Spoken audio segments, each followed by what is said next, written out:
Hello, I'm Dr. Eric St-Onge, and it's no secret that the kettlebell snatch imposes a lot of demand to our grip. Oftentimes in competition when we do the snatch, the limiting factor is in fact our grip strength, and we just lose control of the kettlebell because our hands are just too tired.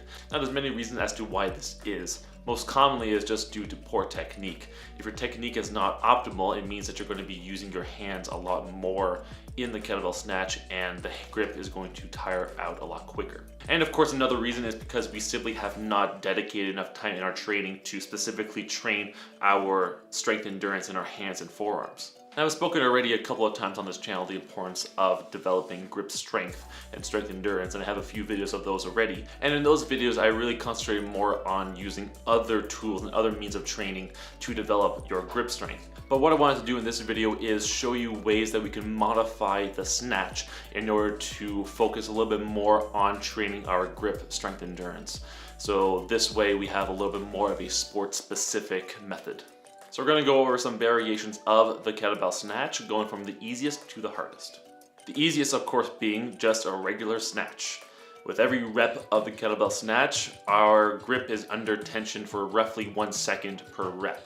So it's when you're catching the kettlebell, swing, and releasing it back overhead. That whole process, depending on your technique, of course, takes roughly 1 second. And when you're locked out overhead, that's when your grip has a chance to relax and recuperate before the next rep.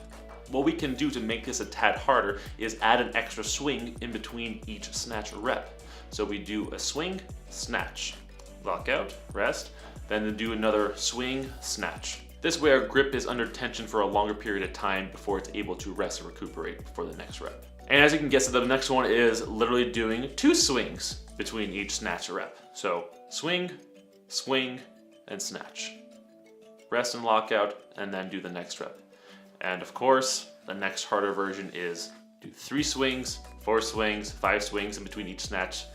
And of course, the last bit is just simply doing a set of 1-arm swings.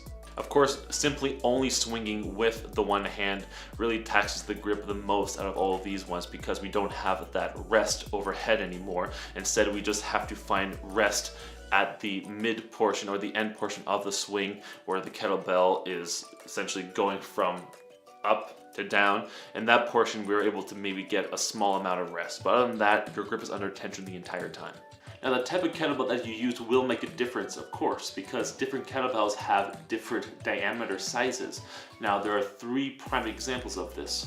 One is the very old school type of competition kettlebells, or we have the more modern competition kettlebell handles, or lastly we have our cast iron kettlebells. So some key differences between all 3 kettlebells is the diameter of the handle itself. See, these older style competition kettlebells tend to have a diameter of 33 millimeters. The more modern type of competition kettlebells have a diameter of 35 millimeters. So having a thicker handle will mean that your hand has to be a little bit more open in order to hold on to it. Hence, it's going to stress your forearm flexors a little bit harder, meaning that it makes overall holding on to these things a little bit harder. And lastly, the cast iron kettlebells overall tend to have a thicker handle. Now, of course, there are exceptions to this depending on the brand and depending on the weight of the cast iron kettlebell itself, but overall, the general trend is that the cast iron kettlebells tend to have a thicker handle.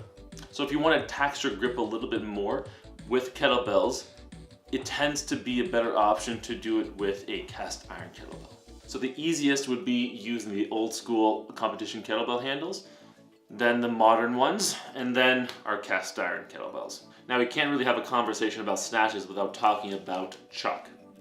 Chalk is one of those things that will help increase the friction between your hand and the kettlebell handle, making it easier to hold on to.